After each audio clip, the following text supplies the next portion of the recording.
జ్యోతి updates చూద్దాం. తెలంగాణకు పెట్టుబడులే టార్గెట్గా సీఎం రేవంత్ రెడ్డి బృందం అమెరికాలో బిజీగా పర్యటిస్తోంది. 4వ రోజు పర్యటనలో పలువురు ప్రముఖులతో భేటీ అయిన CM Revanth Reddy RPCM, Trigyn Technologies, Swachh Bio సంస్థ లాంటి కంపెనీలతో పెట్టుబడుల ఒప్పందాలు చేసుకుంది.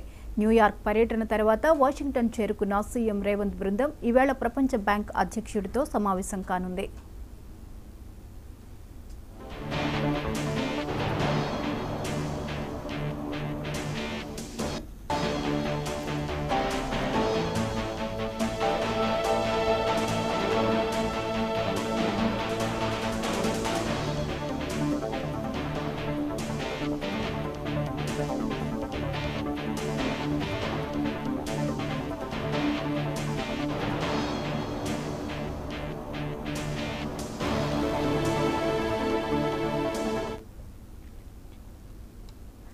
ఇక ఈ అంశంపై మరిన్ని అప్డేట్స్ ని మా ప్రతినిధి రిషికేష్ అందిస్తారు.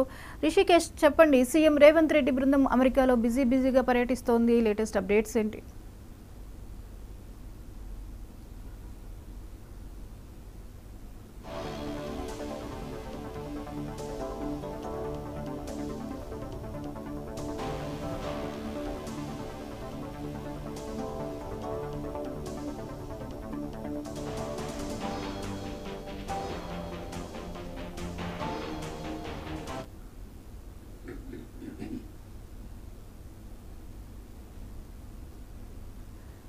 రిషికేష్, సీఎం రేవంత్ బృందం అమెరికాలో బిజీగా పర్యటిస్తోంది. ఈ రోజు అప్డేట్స్ ఏంటి?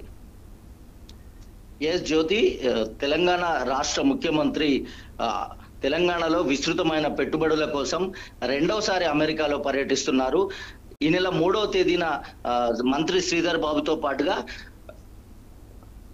సీఎం రేవంత్ రెడ్డి పర్యటనకు వెళ్లారు. ఈ పర్యటన నేపథ్యంలో దాదాపుగా 3వ తేదీ నుంచి 14వ తేదీ వరకు కూడా ఈ పర్యటన కొనసాగుతున్నట్టుగా మనకు తెలుస్తా ఉంది. 4 రోజులుగా సీఎం రేవంత్ రెడ్డి బిజీగా గడుపుతున్నారు. టైమ్ స్క్వేర్ ప్లాజాలో రేవంత్ రెడ్డి యొక్క చిత్రాలను ప్రదర్శించి ఆయన్ని గౌరవించింది. దీనికి సంబంధించి కూడా ప్రత్యేకంగా పెట్టుబడులను ఆకర్షించడానికే రేవంత్ రెడ్డి ప్రయత్నిస్తున్నట్టుగా మనకు తెలుస్తా ఉంది. ప్రధానంగా న్యూయార్క్ సంబంధించినటువంటి వివిధ రంగాలకు సంబంధించినటువంటి ప్రముఖులతో, వ్యాపారవేత్తలతో, న్యూయార్క్ లోని కాన్సులేట్ జనరల్ ఆఫ్ ఇండియాలో వివిధ రంగాలకు సంబంధించినటువంటి ఐటీ, ఫార్మా, అదేవిధంగా ఏఐ టెక్నాలజీ ఇట్లాంటి వివిధ రంగాలకు సంబంధించిన ప్రతినిధులతో ఆయన సమావేశమయ్యారు. చైనా కంటే ముందుగా అనేకమైనటువంటి విస్తృతమైన అవకాశాలను తెలంగాణ కల్పిస్తుందంటూ కూడా ఆయన చెప్పుకొచ్చినటువంటి పరిస్థితి. చైనాకు ప్రత్యామ్నాయంగా ఎదుగుతామనేటువంటిది ఆయన చెప్పారు. అమెరికాలో ఉన్నటువంటి అవకాశాలన్నీ తెలంగాణలో పెట్టుబడులకు స్వర్గధామంగా ఉంటుందనేటువంటిది వివరించే ప్రయత్నం చేశారు. దీంట్లో కొంతమేర సీఎం సక్సెస్ అయ్యారని చెప్పొచ్చు. ప్రధానంగా స్వచ్ఛ బయో ప్లాంట్ 1000 కోట్లతో స్వచ్ఛ బయో ప్లాంట్ నిర్మించడానికి అక్కడ ఉన్నటువంటి ప్రతినిధులతో ఒప్పందం కూడా చేసుకున్నారు. అదేవిధంగా ఏఐ టెక్నాలజీకి సంబంధించి కూడా ట్రేజిన్ ఏఐ ఇన్నోవేషన్ సెంటర్ ఒక 1000 మందికి పైగా శిక్షణ ఇచ్చే విధంగా ఆర్టిఫిషియల్ ఇంటెలిజెన్స్ ను తెలంగాణలో డెవలప్ చేసే విధంగా కూడా ఆయన పూర్తిగా ఒప్పందం చేసుకున్నట్టుగా తెలుస్తా ఉంది.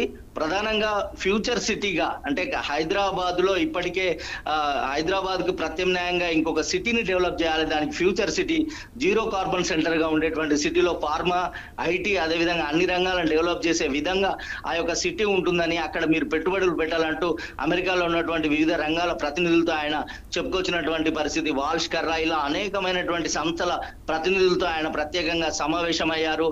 దీంట్లో 3 సంస్థలకు సంబంధించి కూడా పెట్టుబడులను ఆకర్షించారు సీఎం రేవంత్ రెడ్డి. మంత్రి శ్రీధర్ బాబు, సీఎం రేవంత్ రెడ్డి, అదేవిధంగా జయేష్ రంజన్ తో ఈ యొక్క కార్యక్రమం కొనసాగుతా ఉంది. పర్యటనలో ప్రధానంగా ఈ రోజు ప్రపంచ బ్యాంక్ అధ్యక్షునితో సీఎం రేవంత్ రెడ్డి భేటీ కానున్నారు. ఈ భేటీలో కీలకమైనటువంటి ఒప్పందాలు సంబంధించినటువంటి విషయాలు వెల్లడించేటువంటి అవకాశం ఉంది. ఈ నెల 14న తిరిగి సీఎం రేవంత్ రెడ్డి బృందం తిరిగి ఇండియాకు చేరుకుంటుంది.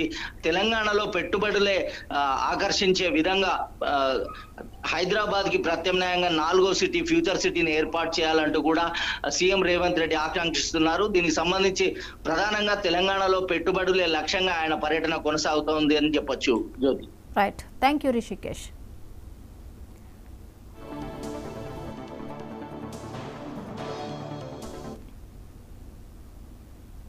రైళ్లలో ఆకతాయిల ఆగడాలు విపరీతంగా పెరిగిపోయాయి. వైజాగ్